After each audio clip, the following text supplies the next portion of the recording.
Revelation 1870.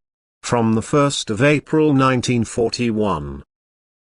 Worldly power. Just leadership. The spiritual embodies itself in the worldly power which is destined to rule on earth in order to be a guide for many people on earth again.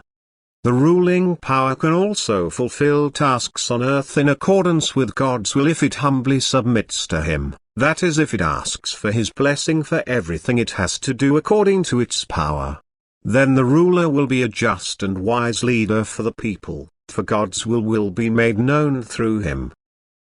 The spiritual power of such a ruler is therefore likewise willing to serve, and it was given an office for the time on earth which prescribes the guidance of many people.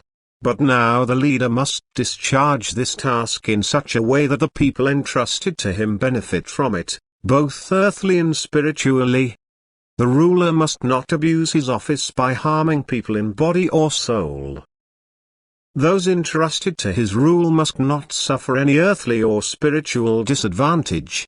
They must be happy and satisfied under his rule, and their state of soul must improve. Then the ruler will exercise his power in accordance with divine will. And then he will serve on earth although he rules.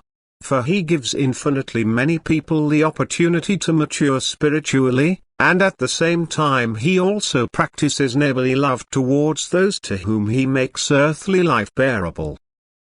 However, if he abuses his power in order to oppress his subordinates, if he tries to take advantage of them himself, if he uses violence, that is unkindness, against them, if he does not respect their property or otherwise harms them physically or emotionally, then his rule is not a service which is desired by God, but he is influenced by the adversary who fights love and only allows unkindness and hatred to speak. Then the people who are subject to such a ruler are endangered in body and soul. For unkindness will lead to unkindness again. People will inflict on each other what is inflicted on them by this power.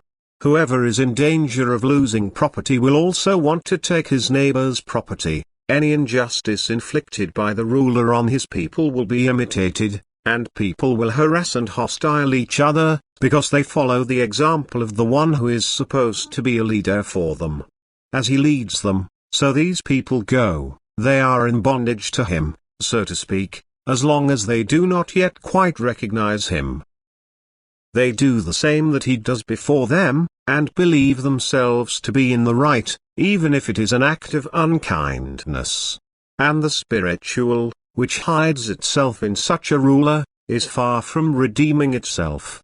It is still too much under the power of the adversary and does what he wants. And then the people are misguided and in great danger, for their souls are likewise controlled by evil power. And therefore people must be given the knowledge, that, if they have a leader who does not carry out the will of God but is in the service of the evil one, so that they may learn to judge his deeds and refrain from imitating them.